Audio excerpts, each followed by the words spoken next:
सुरू करा मॅडम. थांबा 1 मिनिट.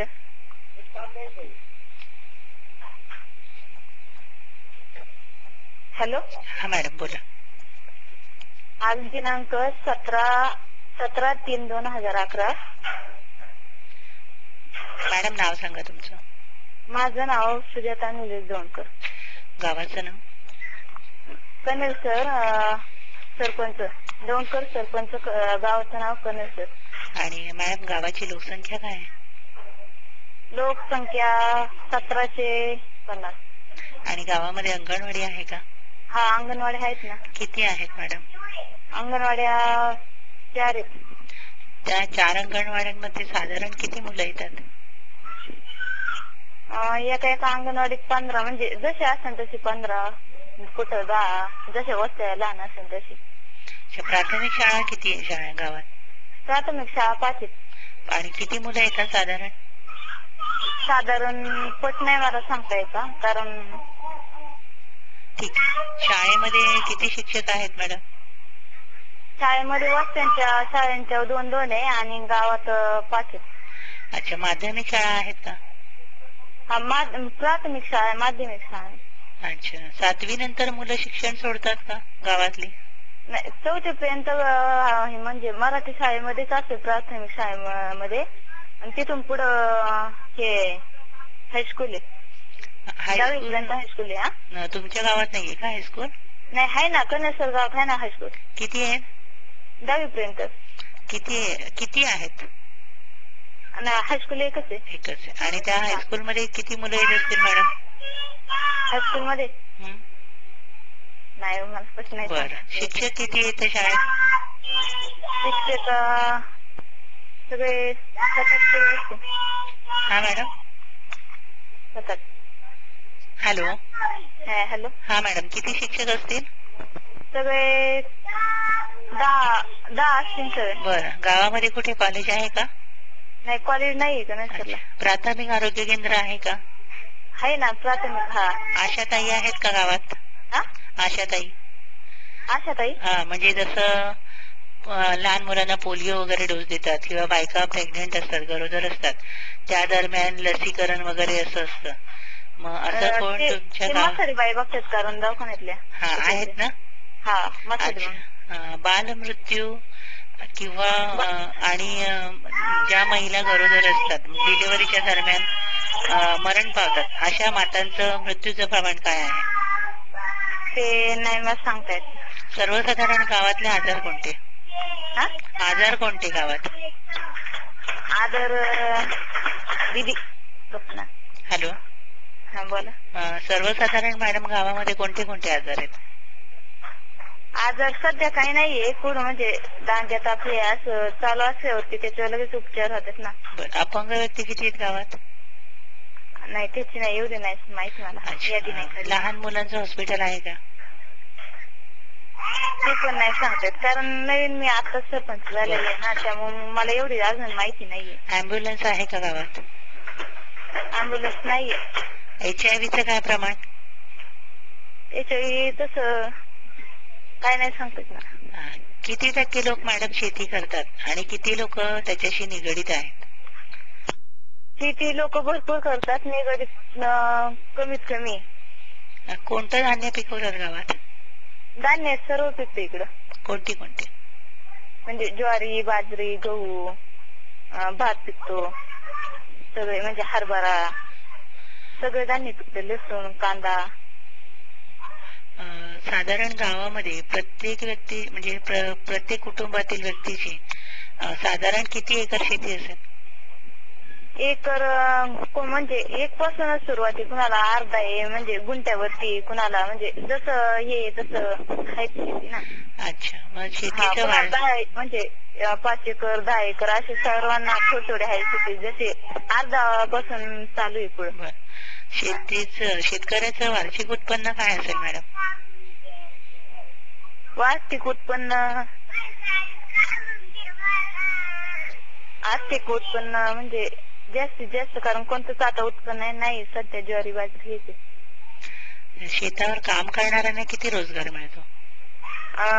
70 रोजगार भेटतो.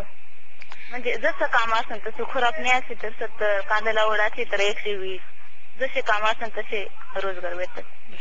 शेताला कोणत्या माध्यमातून पाणी मिळतं? विहिरी, बोर. शेतकऱ्याने कधी तुमच्या गावातल्या शेतकऱ्यांनी आत्महत्या केली आहे का? आत्महत्या नाही केली शेतकऱ्यांनी, नाही. गावामध्ये दारिद्र्य रेषेखाली किती लोक राहतात? दारिद्र्य रेषेखाली आहे तसे भरपूर लोक आहेत दारिद्र्य रेषेखाली. गावामध्ये नरेगा आहे का? नरेगा म्हणजे सरकारकडून एक स्कीम असते, वर्षाला एखाद्या व्यक्तीला 100 दिवस रोजगार मिळावा अशी एक स्कीम असते, तर ते आहे का? स्कीम नाहीये. बरं, गावातून बाहेरच्या गावात किंवा शहरात कामासाठी लोक जातात का? कामासाठी म्हणजे जसे इथं जर काम नाही भेटले तर जातात ना बाहेर, कुठं केंदूर असे. मग ते काम असतात तसे ते कसे ठाकर लोक अशा जातीचे जातात बाहेर ना, कारण त्यांना शेती कमी, हे म्हणजे वडारी मांग असे जातात बाहेर ना. मग तात्पुरता जातात की कायमस्वरूपी जातात? नाही, तात्पुरते जातात. इथं जर काम भेटलं तर इथं करतात, नाही तर मग जातात, मग बाहेर जातात असं जर काम नसलं तर. कारण उन्हाळ्या दिवसात इकडे प्यायचेच पाण्याची टंचाई असते ना, त्यामुळे मग ते जातात बाहेर. जसं जिकडे पाणी आहे ना तिकडे काम असेल तर तिकडे जातात ना. पिण्याचं पाणी उपलब्ध होतं का? पिण्याचं पाणी आहे, उपलब्ध आहे इथं. म्हणजे पाण्याची एक स्कीम झालेली, ती आम्ही घरोघरी पाठवायची चाललेलं आहे आमचं. नैसर्गिकरित्या पाणी मिळतं का गावाला? नैसर्गिकरित्या गावाला पाणी मिळतं का? नैसर्गिक म्हणजे नदी वगैरे तलाव काय आहेत का गावात? नाही, ते पाऊस असतो ना तोपर्यंत वड्याचं यायचं, म्हणजे तेच विहिरीला पाणी साचतं ना, तसं तळ वगैरे तसं साठ्याचं पाणी नाही. गावामध्ये किती टक्के संडास आहेत? 80% आहे संडास, अजून 20% नाहीये. बर, आणि किती टक्के लोक त्याचा लाभ घेतात म्हणजे उपयोग करतात? किती टक्के लोक संडासांचा वापर करतात? म्हणजे तसा वापर सर्वच जण करतात, पण उन्हाळ्या दिवसाला पाणी नसल्यावरती ते बाहेरच जातात. कारण पाण्याची स्कीम आहे, त्याला पण पाणी नसतं ना उन्हाळ्या दिवसाला विहिरीमध्ये.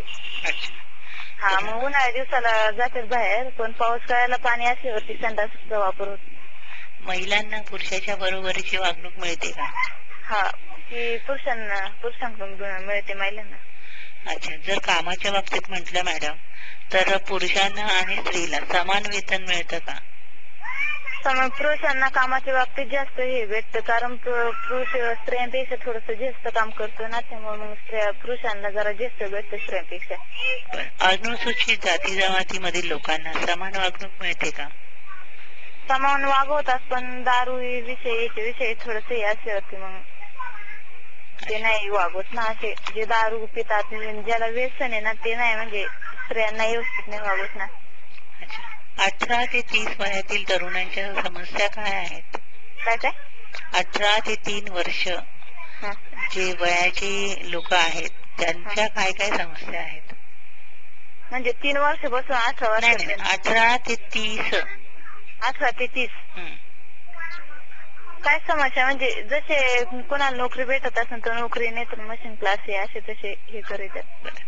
किती टक्के लोक मॅडम दारूच्या व्यसनामध्ये आहेत? तसे 100%तून तरी 40-50% आहेत व्यसन मध्ये. अच्छा, साधारण एका व्यक्तीला दारू प्यायला दिवसाला किती खर्च येत असेल? म्हणजे जसे 20 पासून बॉटल आहे, 20-50 म्हणजे जसे असेल तसे रेट आहेत ना.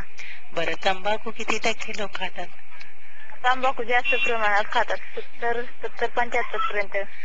अच्छा, मग असं तंबाखू खाणाऱ्या व्यक्तींना एका दिवसाला किती खर्च येत असेल? खर्च तसा काय, जर जास्तीत जास्त खात असले तर 7 रुपये येतात, नाही तर मग 3.5 असे येतात दिवसातून एक जर हे खाल्लं तर. गावामध्ये बँक आहे का? बँक नाहीये, वरोड्याला आहे बँक. बचत गट किंवा महिला मंडळ आहेत का? महिला मंडळ आहे आणि बचत गट पण आहेत गावात. पुरुष पैशाची बचत करतात का? म्हणजे सर्वजण नाही करीत पैशाची बचत, जसे ज्याच्या त्याच्या मनाची इच्छा, ज्याची मनाची इच्छा असेल तर ते करतात बँकेमध्ये जमा किंवा मुलांच्या नावावरती. महिला बचत करतात का? हा महिला बचत गट आहेत ना, महिला बचत करूनच मग बचत गट चालवतात ना. बरं. गावापासून जवळच्या शहरात जाण्यासाठी चांगला रस्ता आहे का?